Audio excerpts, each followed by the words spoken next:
Buenas tardes a todos y bienvenidos nuevamente a este espacio que lo estamos haciendo todos los días para estudiar las Sagradas Escrituras desde la perspectiva hebrea. Se nos ha preguntado acerca de el ángel caído, al que conocemos como Luzbel. Entonces vamos a hacer una aproximación de lo que realmente dice la escritura. El ángel caído se le dio erróneamente el nombre de Luzbel por una mala traducción de la escritura, particularmente de la versión Reina Valera. Y veamos, revisemos en Isaías, el libro de Isaías 14. Que habla de la restauración de Jacob. ¿Por qué habla de la restauración de Jacob? Sí, está. Sí, pero qué número. La restauración de Jacob. Vamos a leer desde el 14.1 y vamos a hacerlo despacio. Entonces dice, cuando el Señor tenga compasión de Jacob, escoja de nuevo a Israel y los establezca en su propia tierra, entonces se les juntarán extranjeros que se unirán a la casa de Jacob.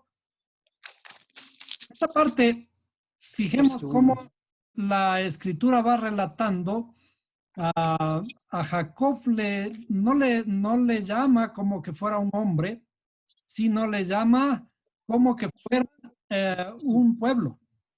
Porque Jehová tendrá piedad de Jacob. A ver, vamos a ver, un momentito. Y lo hará. Ya. Entonces, decía que aparece como un pueblo. A Jacob. Jacob es el símbolo de un pueblo. Y a este Jacob dice que el Señor tenga compasión, ¿sí?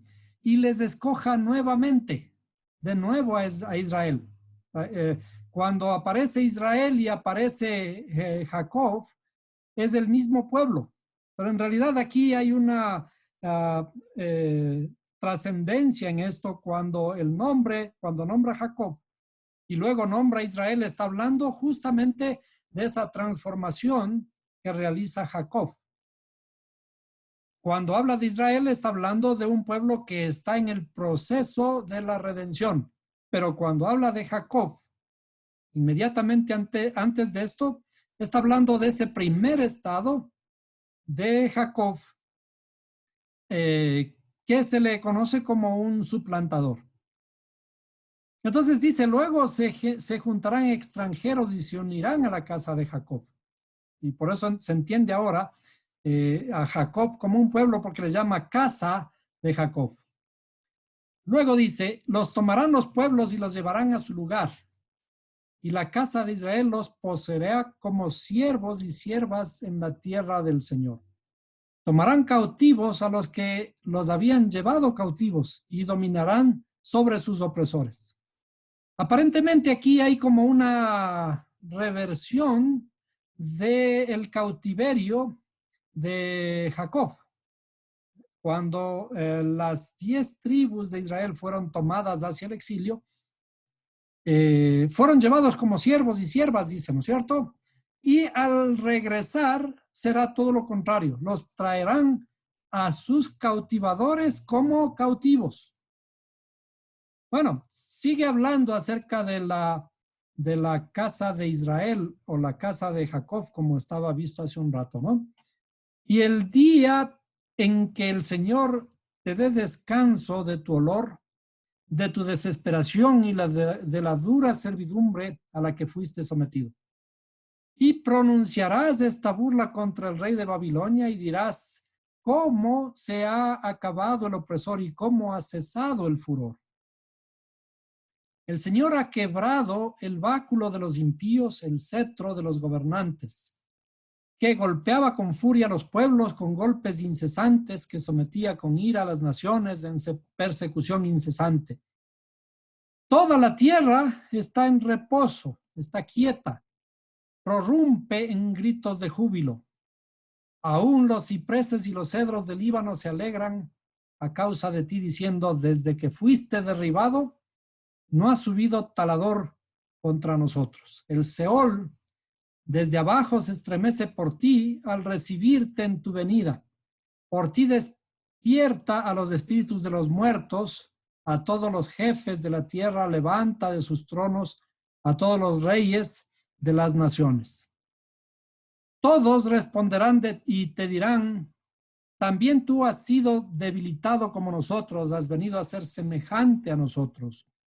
Han sido derribadas al Seol tu ostentación y la música de tus arpas. Debajo de ti las larvas se extienden como cama y los gusanos son tu cobertura. ¿Cómo has caído del cielo, oh lucero de la mañana, hijo de la aurora? Has sido derribado por tierra tú que debilitabas a las naciones. Pero dijiste en tu corazón, subiré al cielo, por encima de las estrellas de Dios levantaré mi trono y me sentaré en el monte de la asamblea en el extremo norte. Sobre las alturas de las nubes se me haré semejante al Altísimo. Sin embargo, ha sido derribado al Seol, a lo más remoto del abismo. Los que te ven, te observan, te contemplan y dicen, ¿es este aquel hombre que hacía temblar la tierra y sacudía los reinos? Que puso al mundo como un desierto, que derribó sus ciudades, que a sus prisioneros no abrió la cárcel. Todos los reyes de las naciones, todos ellos yacen con gloria, cada uno en su sepulcro. Pero tú has echado de tu sepulcro como vástago desechado, como ropa de muertos traspasados a espada, que descienden a las piedras de la fosa como cadáver pisoteado.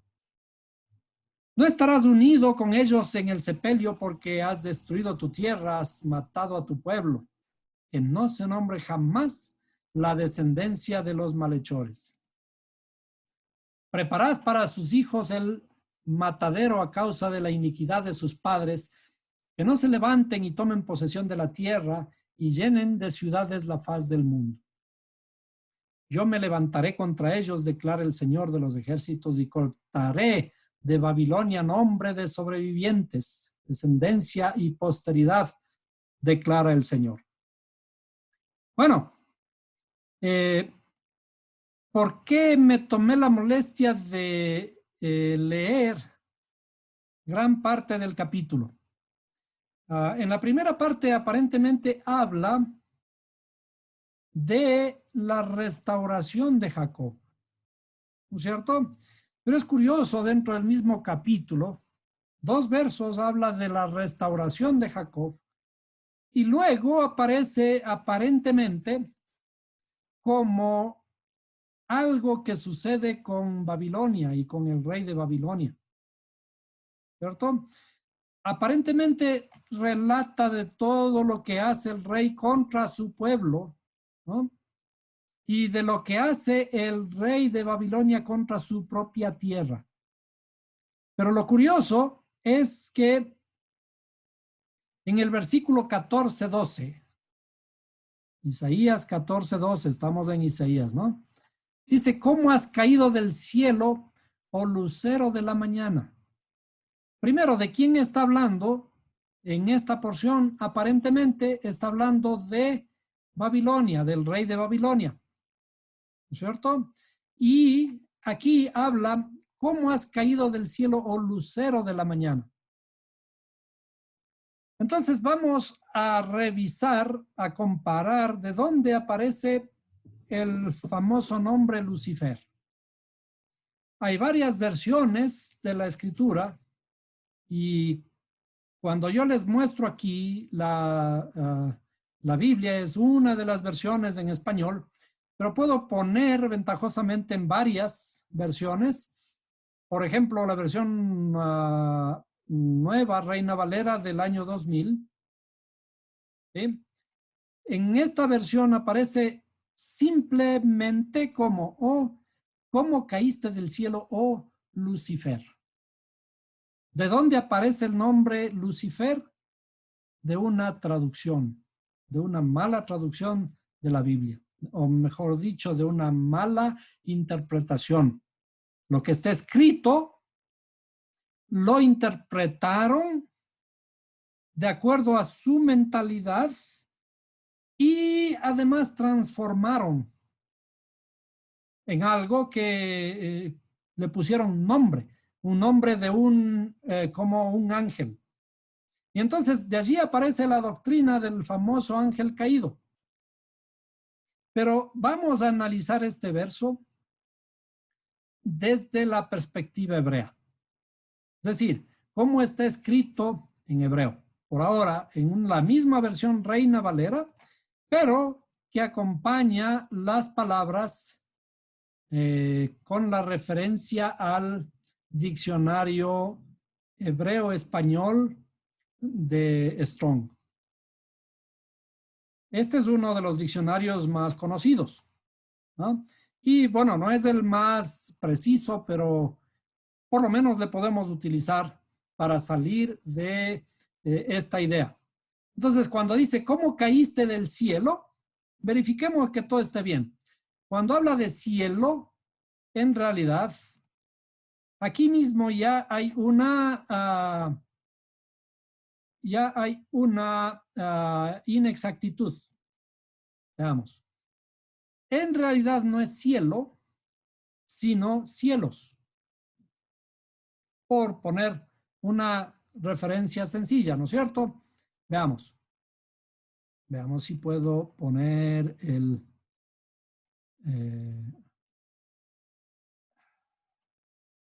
un momentito, a ver si puedo poner la referencia directamente en...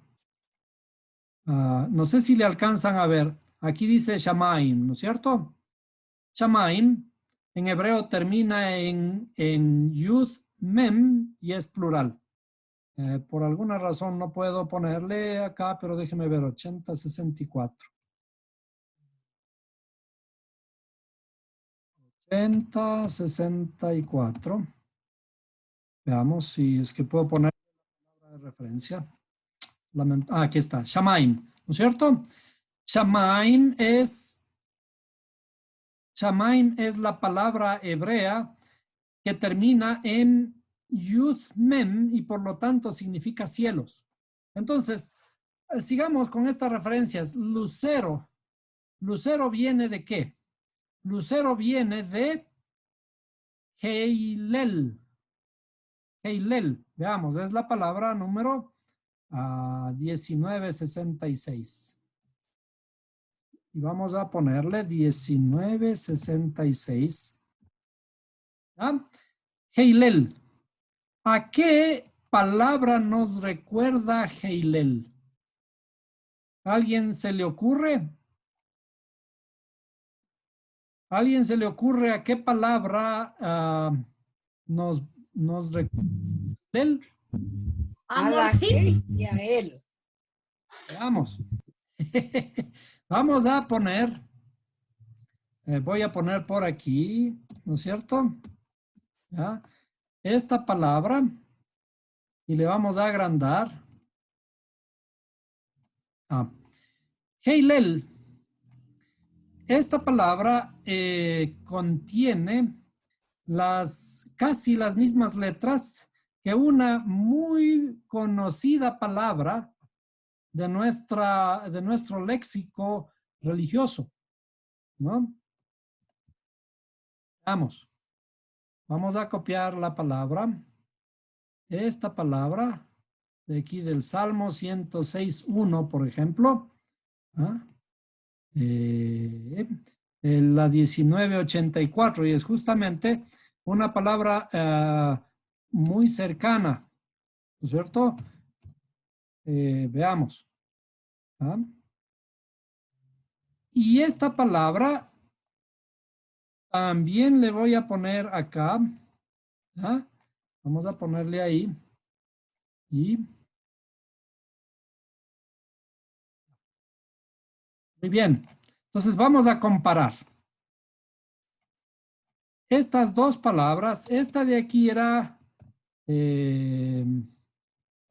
Eilel, le voy a poner con mayúscula porque aparece como que fuera nombre propio, pero en realidad no es un nombre propio, ¿no? Y esta palabra de aquí es Jalel.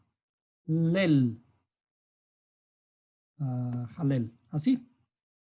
Aunque en realidad debería ponerle así nomás. Jalel. ¿A qué les recuerda? Alguien que me diga. ¿Qué es un jalel? El jalel es el cántico, ¿no es cierto? Cuando dice, en los salmos especialmente dice, cantemos, alabemos, cuando Yeshua estaba en la fiesta de la Pascua, en Pesaj, y se acuerdan que hubo la Santa Cena, lo que se llama la Santa Cena, que no es solo tomar una gotita de vino y un pedacito de galleta, sino es una comida, gran comida.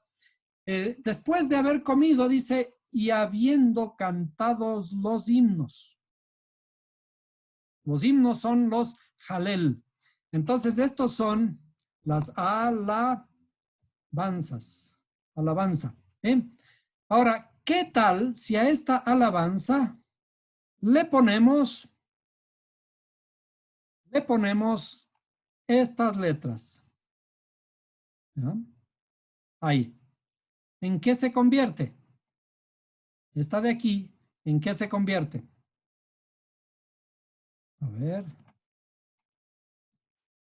La alabanza, vamos a hacerle esto un poco más chiquito para que aparezca. Ah. Cuando ponemos esto de aquí, esta palabra se convierte en aleluya. ¿Sí? En aleluya. Entonces, a las alabanzas a Él, al Creador, alabemos al aleluya. En realidad, perdón, aquí me faltaría una yud, una baf, ¿no es cierto? Una baf que sería así. No es así, perdón.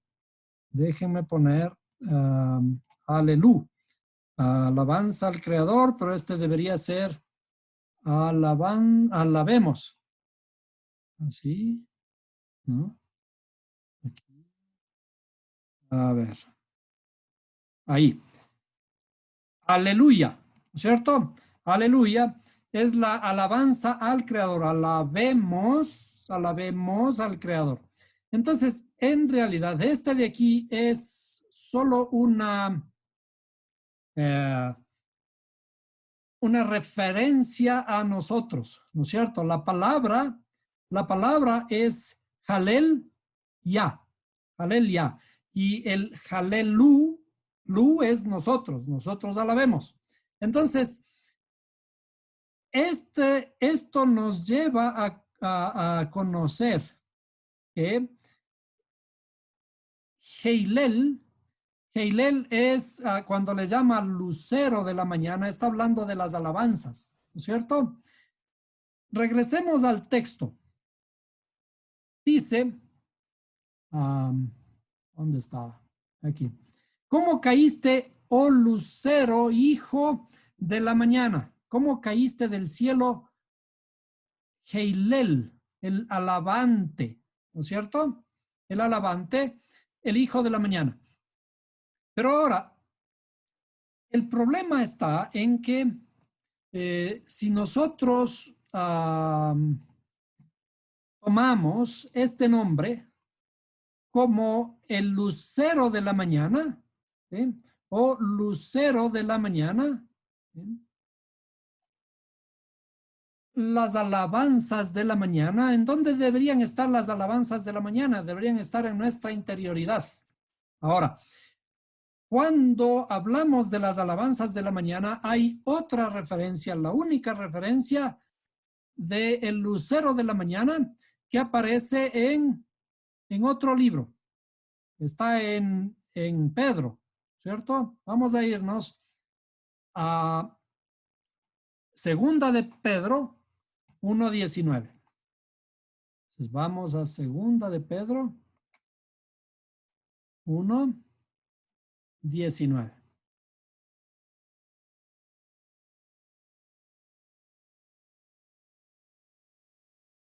Y dice, y justamente habla de algo extraño, ¿no? Y así tenemos la palabra profética más segura, a la cual hacéis bien en prestar atención, como una lámpara que brilla en el lugar oscuro. Lámpara que brilla en el lugar oscuro, hasta que despunte el día y el lucero de la mañana, aparezca en vuestros corazones. Ahora, voy a regresar a la misma versión que aparecía Luzbel o Lucifer en Isaías, ¿cierto? Y vamos a ponerle aquí y veamos qué ocurre. ¿Por qué en Isaías aparece este lucero de la mañana traducido como Lucifer? Pero aquí en 2 de Pedro 1:19 dice simplemente el lucero de la mañana, y que el lucero de la mañana salga en vuestros corazones. Veamos la referencia otra vez. Decíamos aquí en Isaías 14,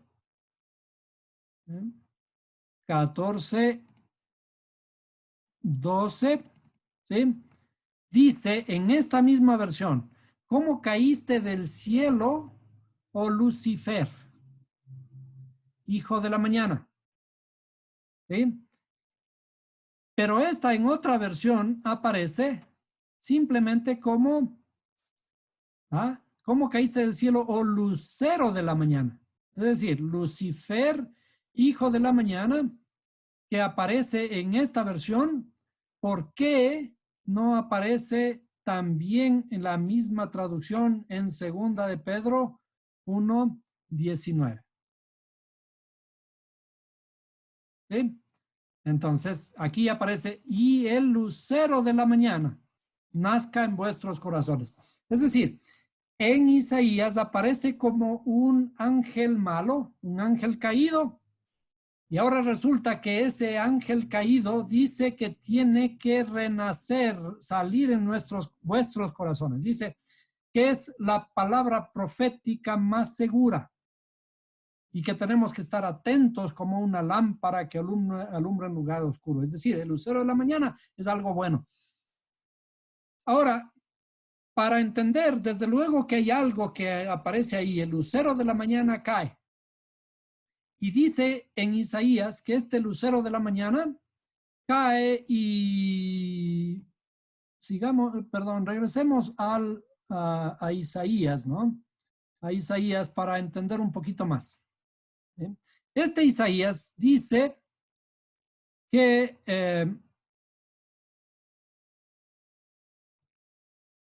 es aquel varón que hacía temblar la tierra y que trastorna trastorna los reinos, que puso el mundo como un desierto, que asoló sus ciudades y varias otras cosas, ¿no? Que está hablando de que hace maldades en la tierra, destruye ciudades, ¿no?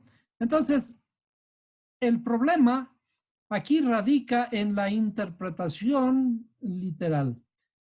Ahora, si comenzamos a aplicar un poquito de lo que hasta aquí conocemos, cuando dice en la escritura, cuando habla de tierra, ¿de qué tierra habla?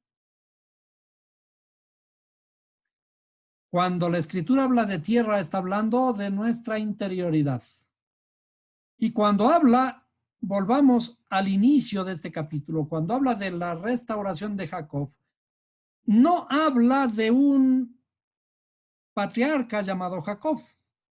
Aquí mismo habla, aquí mismo podemos entender de que se refiere a una casa, que se le llama casa, a una familia, a un pueblo, y este pueblo que también le llama Israel, pasa de ser Jacob a ser Israel. Pero en la escritura, cuando habla de patriarcas, cuando habla de Israel, está hablando de estados espirituales. Entonces, es a este Jacob y a este Israel que hay que tratarlo, hay que redimirlo. Pero este Jacob y este Israel fue puesto al exilio, fue llevado al exilio, y en el exilio hay ciertas cosas que tiene que aprender, tiene que enfrentar. Este símbolo de Jacob, que se transforma en Israel, son las dos partes de nuestra alma. Nuestra alma al inicio, ¿cómo está? Nuestra alma al inicio está en oscuridad. Y después de la oscuridad tiene que pasar a la luz. La oscuridad es símbolo de muerte.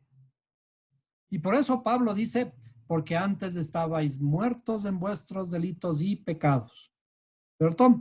Y ahora has pasado a la vida. ¿Esto qué significa? Estás en el proceso de la corrección. Eso se llama Israel.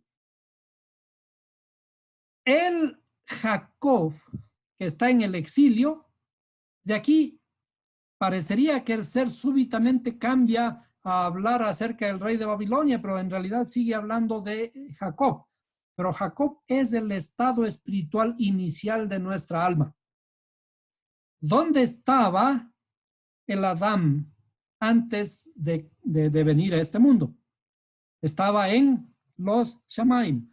Entonces ahora, con esta idea de qué es lo que ocurre aquí, aparentemente está hablando como el rey de Babilonia, pasamos a la primera escritura que estábamos hablando en Ezequiel 28. ¿Sí? En Ezequiel 28. Dice, ahora aparentemente hablando contra un príncipe de un aparente país llamado Tiro. Para poder entender la escritura, tenemos que regresar necesariamente al hebreo. Y en el hebreo podemos enlazar las palabras y encontrar esas referencias, porque la escritura está finamente entrelazada. El lenguaje hebreo es un lenguaje bastante fino en cuanto a su estructura. Y cuando está escrito, traducido, aparece como que se refiere a una historia que parece que ocurrió. Entonces, si vamos a la referencia en hebreo para ir buscando las palabras, su significado, entonces dice, y vino a mí palabra del Señor diciendo, hijo de hombre. Veamos con qué palabra está escrito hijo de hombre. Hijo de hombre es Adán. Por lo tanto, aquí debe estar escrito Ben Adán. Y esto podemos entenderlo, por ejemplo, aquí regresando a la escritura original hebrea. Entonces, si le pongo por un momentito el original hebreo, ustedes quienes ya conocen el hebreo van a poder entender estas dos palabras que están aquí, Ben Adán. Ben Adán.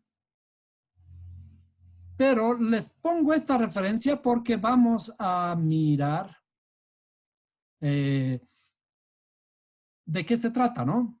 Entonces dice, Ben Adán, hijo de hombre. Este hijo de hombre se entendería la referencia como que le está iluminando al profeta. Di al príncipe de Tiro. Príncipe de Tiro, ¿por qué tiene que ir a donde un príncipe de Tiro? ¿No? ¿Dónde estaba Tiro? Bueno, se supone que los profetas eran profetas de Israel. Pero ahora veamos. ¿A qué se refiere cuando habla Tiro? Veamos, 68, 65. Por alguna razón no puedo ir directamente a la palabra. 68, 65. ¿Sí? En hebreo dice Zor. Dile al príncipe de Zor. ¿Ya? Y habla como que fuera un lugar de Palestina. ¿Ya? Pero esta palabra, Zor, está relacionada con estas otras palabras, Zor y Tzur. Entonces vamos a tomar estas palabritas, les vamos a poner nuevamente también en el,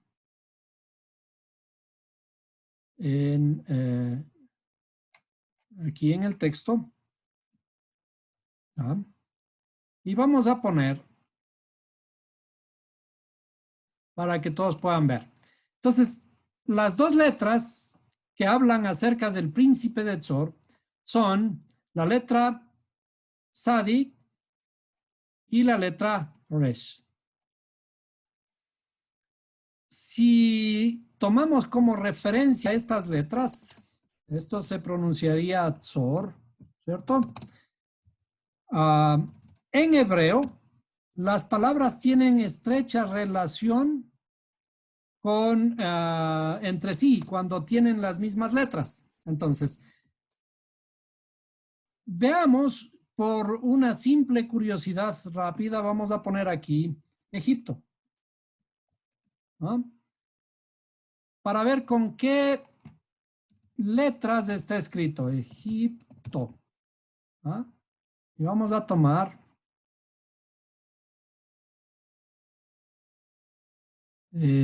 sería la palabra 4714. Veamos. 4714. La palabra 47. Aquí. 4714. Es la palabra Mizraim. Mizraim que está traducido como Egipto. Ahora, hay un principio en la escritura. A ver, vamos a dejar. Perdón, no sé si estaban viendo el documento. ¿Ah? Allí. Hay un principio en la escritura y hay un principio, mejor dicho, en los lenguajes universal. Es un principio universal. Que los nombres no se traducen. Egipto es Egipto en cualquier idioma. Estados Unidos, la China, Ecuador, etcétera, tiene que ser el mismo nombre en cualquier idioma. Puede ser transliterado, sí, pero no puede ser traducido, es decir, no hay una traducción. En hebreo pasa lo mismo. Pero ocurre que aquí, en esta parte, en la escritura, en toda la escritura, Egipto está tomado como modelo en la traducción, pero de algo que no corresponde a un país. Está tomada quizás su referencia como el faraón, como el Nilo, como un montón de cosas, ¿sí? Pero cuando habla de Egipto, no le pone la palabra Egipto, le pone la palabra Mitzraim. Mitzraim. ¿Sí? Mitzraim contiene también las dos letras Tzadi y Resh, ¿sí? Que son la raíz de esta palabra, tomada la raíz de este nombre Zor. Entonces, ¿qué significa en realidad en la escritura? Cuando hablamos de Tzor, la raíz de esta palabra y de la palabra Mizraim es las aflicciones. ¿Sí? Cuando dice el príncipe de Tzor, está hablando no de un país, está hablando del príncipe de las aflicciones. Aparece ahí como que hubiera un príncipe que nos aflige. Y bueno, ya se nos va perfilando un poco el asunto con quién es el que nos aflige.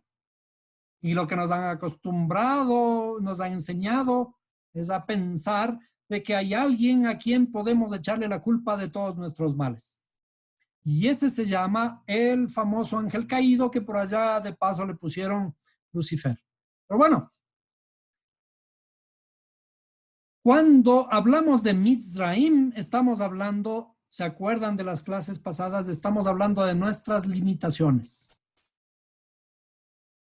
En nuestras limitaciones, en nuestras bajas percepciones, es en donde tenemos una falsa visión. Estamos esclavos, estamos oprimidos aquí en nuestra propia interioridad. Eso significa Mizraim, que está codificado en la traducción como Egipto. Acordémonos que toda la escritura en realidad son historias parabólicas acerca de nuestro escenario, de toda la lucha, de todas las batallas que se dan es en nuestro corazón, en nuestra interioridad. Entonces, en nuestra propia interioridad existe el Egipto que nos limita. Y dentro de nuestra propia interioridad existe las aflicciones. ¿Cuáles son las que nos limitan? Mis miedos. Mis miedos me limitan. Entonces tengo que aprender a salirme de los miedos. Estábamos hablando al inicio, inclusive, que bajo estas circunstancias, el principal opresor, el principal enemigo nuestro del coronavirus que estamos enfrentando es el miedo. Y lo primero que tenemos que sacar es el miedo de nuestra propia interioridad. ¿Cómo sacamos el miedo? Con conocimiento. Cuando ya conocemos que todas estas historias son parabólicas, son antropomorfismos, son personificaciones de nuestra propia interioridad. Entonces, Mizraim es mis propias limitaciones de donde tengo que aprender a salir. Y por lo tanto, ¿quién es el que me oprime?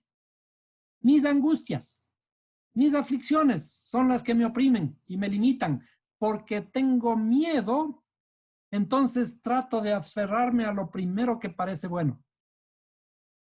Pero tengo que aprender a razonar. Entonces, sigamos con la lectura de Ezequiel 28 para saber de qué está hablando. Dice, hijo de hombre, di al príncipe de Tiro. Nuevamente, tenemos que llevar en nuestra mente como que parece una historia, pero en realidad es un relato de mi interioridad. Hijo de hombre, di al príncipe de Tiro, al príncipe de mis aflicciones. Así dice el Señor de Dios, aun cuando tu corazón se ha enaltecido y has dicho, un Dios soy, sentado estoy en el trono de dioses, de los dioses, en el corazón de los mares. No eres más que un hombre y no Dios. Es decir, aquí en este mismo verso ya tenemos una respuesta directa sobre quién está hablando. ¿Está hablando de quién? ¿De un ángel?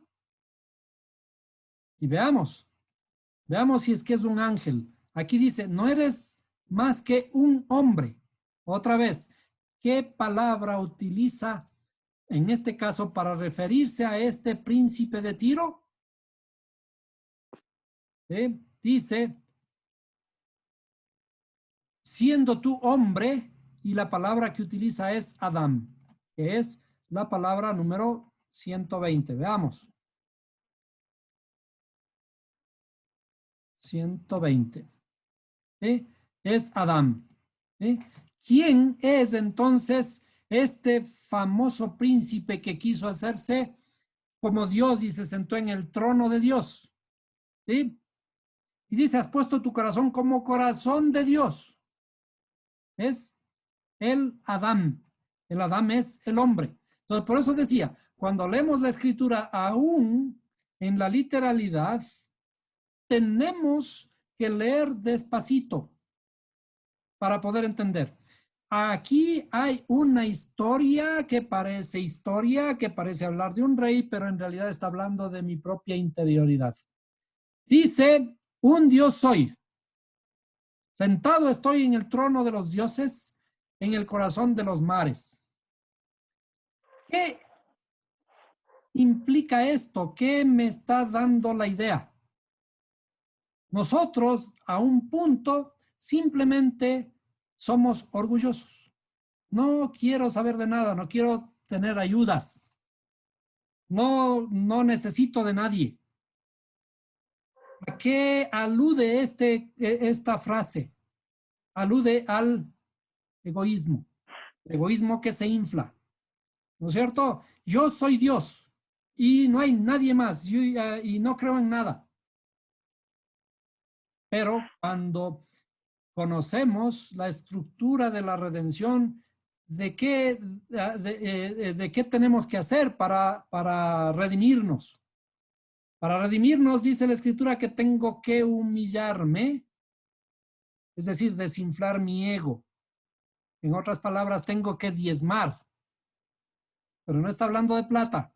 Tengo que diezmar el ego, bajar, y cuando la Escritura dice que el que se humilla será enaltecido y que el que se enaltece será humillado. Entonces, en este caso, el hombre que quiso hacerse como el corazón de Dios, él dice que quiso hacerse igual a Dios porque está impreso en su propia estructura, porque somos a imagen y semejanza del Creador. Entonces, como somos a imagen y semejanza del Creador, creemos que podemos alcanzar por nuestros propios méritos la corona. Pero no queremos entrar en el proceso del aprendizaje. Entonces, el Creador, ¿qué es lo que nos recuerda aquí? Dice, pero recuerda que no eres más que un hombre.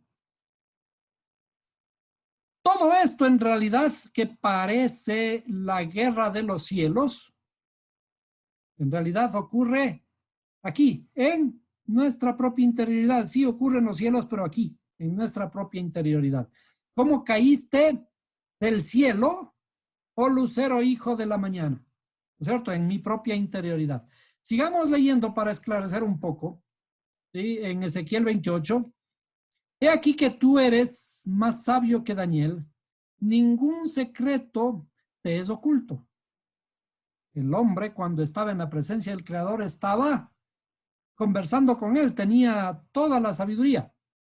Con sabiduría y tu entendimiento has adquirido riquezas para ti y has adquirido oro y plata para tus tesoros. Con tu gran sabiduría, con tu comercio has aumentado tus riquezas y se ha enaltecido tu corazón a causa de tus riquezas. Entonces, adquirimos algo y enseguida se enaltece nuestro. Por lo cual, así dice el Señor Dios, por cuanto has igualado tu corazón al corazón de Dios, por tanto, he aquí traeré sobre ti extranjeros, los más crueles de entre las naciones, y ellos desenvainarán sus espadas contra la hermosura de tu sabiduría y profanarán tu esplendor. Esto es nuevamente lo que estábamos viendo en el capítulo de Isaías. ¿Qué le ocurrió a Jacob?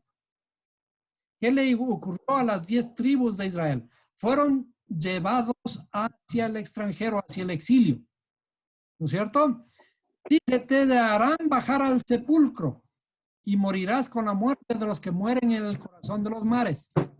Sin embargo, eso de salir las 10 tribus de Israel hacia el exilio no es tampoco literal tal como está escrito. Puede que haya ocurrido, eso no nos interesa, pero está hablando de nuestra propia interioridad. El estar en el exilio, el haber sido entregado a las naciones, significa que nuestra interioridad fue entregada a la idolatría. Caímos en la oscuridad. ¿A qué se refiere? Fuimos entregados a las naciones. Dirás aún, soy un Dios en presencia de tu verdugo, tú que eres un hombre y no Dios, en manos de los que te hieren. Nuevamente repite, tú que eres un hombre y no Dios, con la muerte de los incircuncisos morirás a manos de extraños, porque yo he hablado, declara el Señor Dios. Y seguimos un poquito, ¿no? Y vino a mí el Señor diciendo, hijo de hombre, eleva una elegía sobre el rey de Tiro y dile así. ¿Qué es una elegía? Una elegía es un canto, pero es un canto también poético, ¿no? Así dice el Señor Dios, tú eras el sello de la perfección, lleno de sabiduría y perfecto en hermosura. ¿Quién es el sello de la perfección? Aquí viene la pregunta, ¿qué o quién es el sello de toda perfección? De todo lo que nosotros conocemos, Mashiach, sí, el hombre, el hombre. toda la creación, de toda la creación, de todos los seres que habitan hasta donde conocemos, cuando hablamos de la joya más preciosa de todo el mundo, en todo el universo conocido, la joya más preciosa de todo el universo es el hombre. El hombre. Dentro del hombre hay una joya aquí adentro llamada cerebro, y dentro del cerebro la mente, y dentro de la mente la joya de la perfección es la escritura, el habla y la escritura. El sello de la perfección, el sello de la creación, lo que hizo el creador al último, y que está relatado en el libro de los Génesis, es el hombre. Inclusive más allá de eso, es la mujer. Si es que vamos a desmenuzar un poquito. El sello de la perfección es la mujer y va a ser la mujer el sello de la perfección. Y aquí dice, tú eras el sello de la perfección, lleno de sabiduría y perfecto en hermosura. En el Edén estabas. ¿Quién estuvo en el jardín del Edén? ¿Ah? En el jardín estabas, en el huerto de Dios. Toda piedra preciosa era tu vestidura. Y cuando aquí vemos que piedras preciosas, etcétera, el rubí, topacio, todas son cualidades espirituales. ¿Sí? No sirve de nada vestirse de piedras, ¿sí? Si es que la interioridad no sirve. Aquí está hablando de cualidades externas, de las vestimentas del alma. ¿Ya?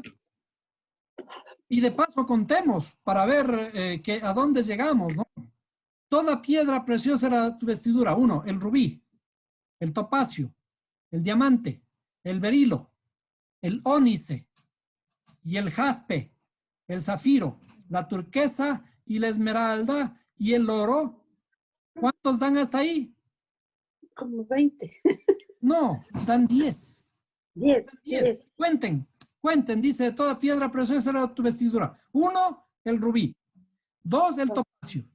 3, el diamante. 4, el berilo. 5, el ónice. 6, el jaspe. 7, el zafiro. 8, la turquesa. 9, la esmeralda y el oro. ¿De qué alude? ¿A qué está hablando? Está hablando de las 10 Sefirot. sefirot. ¿Sí? ¿Cuáles son las vestimentas del alma? Las vestimentas del alma son justamente las 10 sefirot. ¿De qué está hablando? ¿Se acuerdan? El reinado, el fundamento, está hablando el esplendor, la victoria, la belleza. Todas esas cualidades que tenemos que ir refinando. Y cuando están refinadas, entonces se convierten en nuestra vestidura. ¿Se acuerda que el Creador dice que nos vestirá de vestiduras blancas? ¿Y qué se pone finalmente en la cabeza?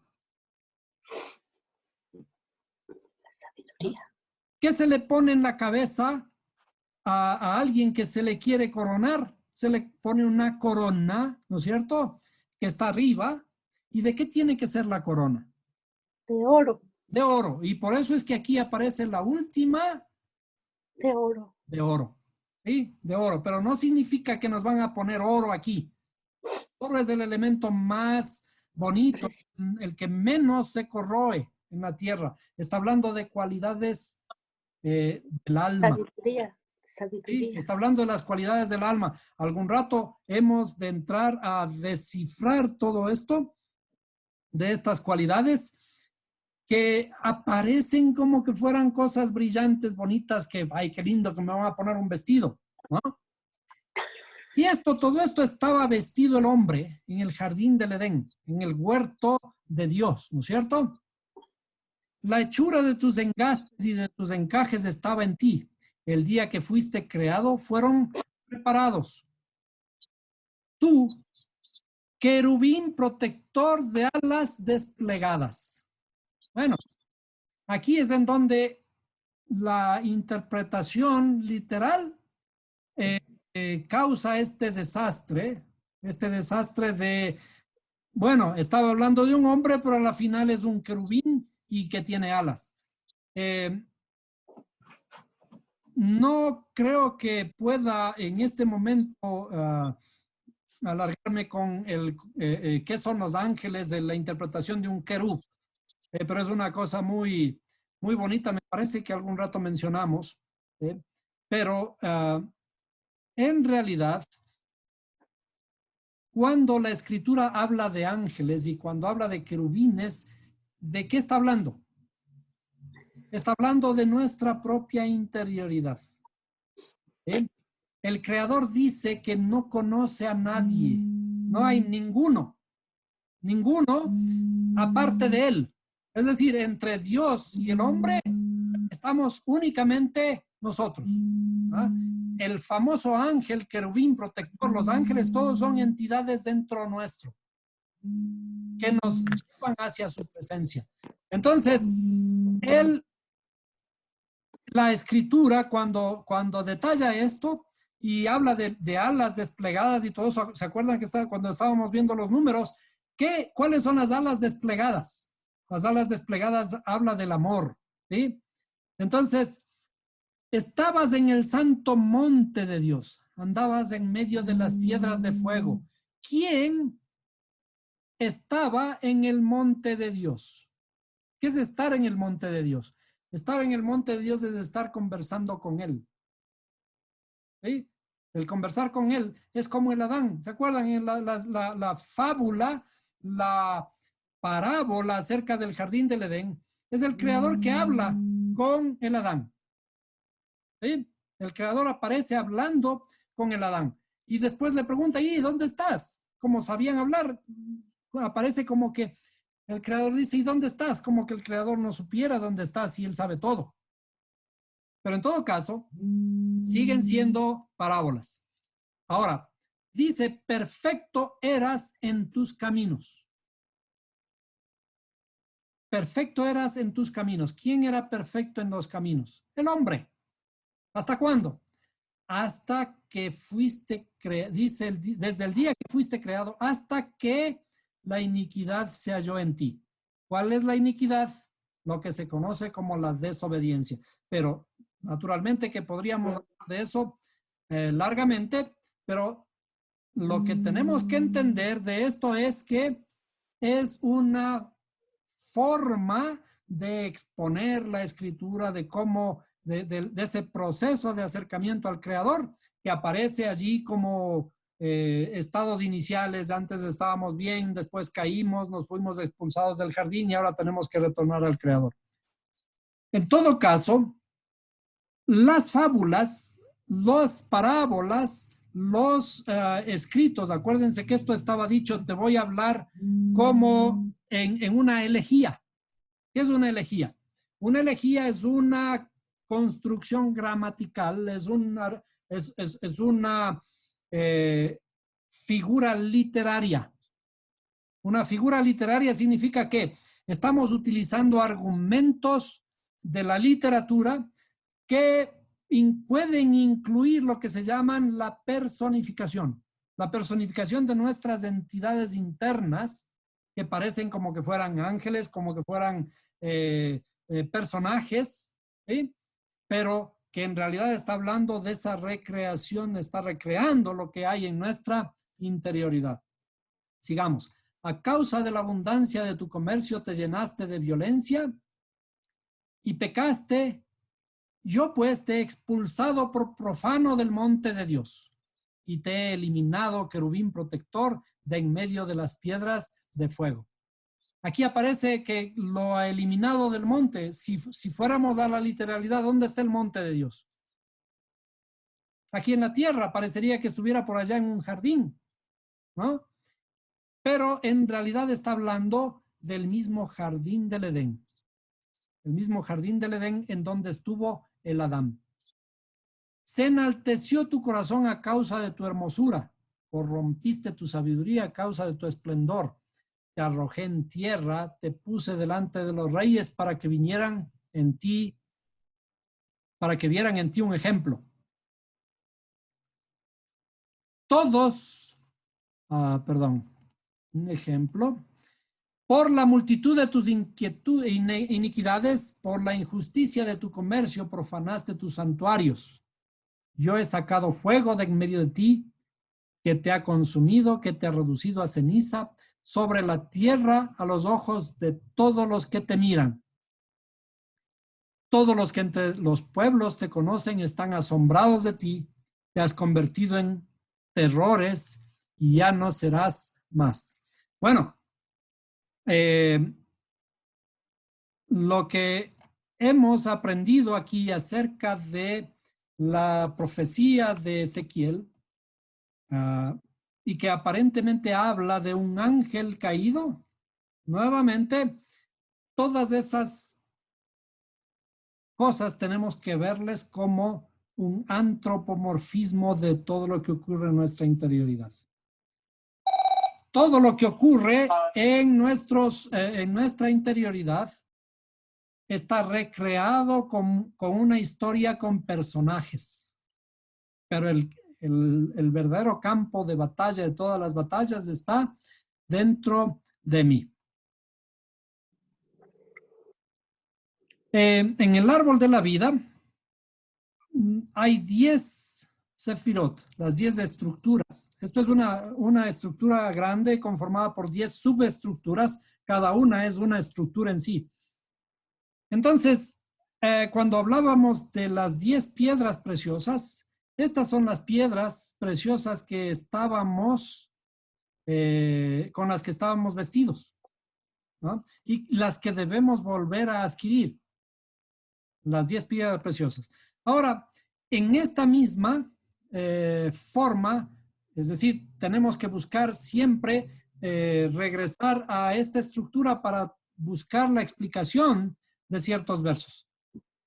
Nuevamente en la espiritualidad, cuando dice que si tu ojo fuera ocasión de caer, más vale que te lo saques y entrar al reino de los cielos sin un ojo, ¿no?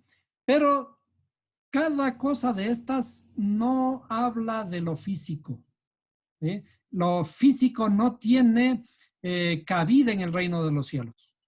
Es decir, cuando esperamos nosotros ir al cielo en cuerpo y alma, con este cuerpo que ya se ha de ser tierra, como decimos, allí es en donde estamos equivocados, porque no se trata de este cuerpo, sino se trata de nuestra interioridad. ¿Cómo vamos a llegar al cuerpo al cielo con este cuerpo? ¿No? En la espiritualidad, al cielo, como conocíamos, al cielo van las almas, no los cuerpos. Entonces, ¿de qué se trata el alma? No conocemos la estructura de nuestra alma y por lo tanto divagamos en ciertos pensamientos que creemos que deben ser así porque la escritura dice así. Pero en realidad, en una aproximación de esa interpretación, que tendré que corregirla algún momento si es que estoy equivocado, en esa interpretación, ojos se le llama a estos que están en la cabeza, ¿cierto? ¿Qué están en la cabeza? El conocimiento. El conocimiento y el entendimiento. ¿Cierto? Y justo están aquí en la parte intelectual nuestra. ¿no es cierto? Estas son las facultades intelectuales, ¿no es cierto?, que están en la cabeza. Y estos son como los ojos. Ahora, ¿a qué se refiere si tu ojo, que es este, fuera ocasión de caer, ¿sí? Este o este, ¿no? Ahí no, en este momento no puedo determinar cuál de los ojos era. Probablemente el izquierdo, no sé. El derecho. Si tu El ojo fuera derecho. ocasión de caer. Ok. Si tu ojo fuera ocasión de caer, si fuera el derecho, ¿qué ocurre? Mi ojo es una sabiduría que yo he adquirido. Y si esa sabiduría me parece a mí, ¿no es cierto?, a mi juicio es lo que me conviene, pero en realidad, como dice la escritura, tus caminos no son mis caminos. Entonces yo adquiero una sabiduría por la que creo que voy a llegar a la vida, pero esa no es, ¿no es cierto? Yo, ¿qué es lo que tengo que hacer? Si este ojo que he adquirido me es ocasión de caer, deséchalo. Es decir, cualquier sabiduría que hemos adquirido hasta ahora, ¿sí?, un dogma que me han dado, cualquier creencia que no se ajusta al razonamiento, a la inteligencia, a lo que debe ser, a lo perfecto, como por ejemplo, en la antigüedad, ¿quiénes eran los que determinaban la ciencia? Eran los curas. Y decían, la tierra es plana. Y si tú dices que la tierra es redonda, tienes que morir. Por ejemplo, ¿no? Y hablaban de brujas, hablaban un montón de cosas y eso nos ha llevado al desastre. Si en ese tiempo hubiéramos enfrentado a la escritura, es eso lo que decían, o sea, si es que está mal, córtate. Y entonces hacían literalmente, pero en realidad la escritura habla de la espiritualidad. Entonces, si es que tenemos que enfrentarnos a eso, si mi sabiduría no es la correcta, tengo que eliminarla. ¿Y qué ocurre al eliminarla? Cuando entro en el reino de los cielos, tengo que volver para adquirir una nueva. ¿Sí? Acuérdense que todo es un ciclo. Entonces, reconstruyo mi ojo. Y de hecho, en la escritura habla de los ojos en una hermosa alusión. Dice, abre mis ojos y podré ver las maravillas de tu Torah. ¿Por qué? Porque con los ojos son los que nosotros no vemos. Teniendo ojos, no ven. Pero no está hablando de estos. Porque con estos sí vemos. Dice, abre mis ojos, son los ojos de aquí. Los ojos de la sabiduría y del entendimiento o la inteligencia. Bueno, ¿alguna otra pregunta?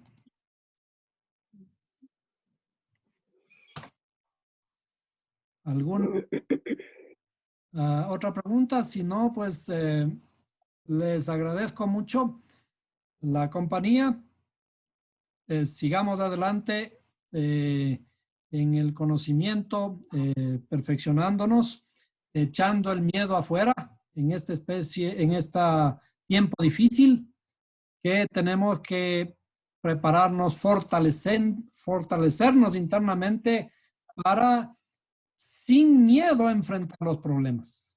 La primera causa de la enfermedad es el miedo. Y que dejemos el miedo a un lado y entonces nos fortalecemos para enfrentar con sabiduría, con alegría, cualquier problema.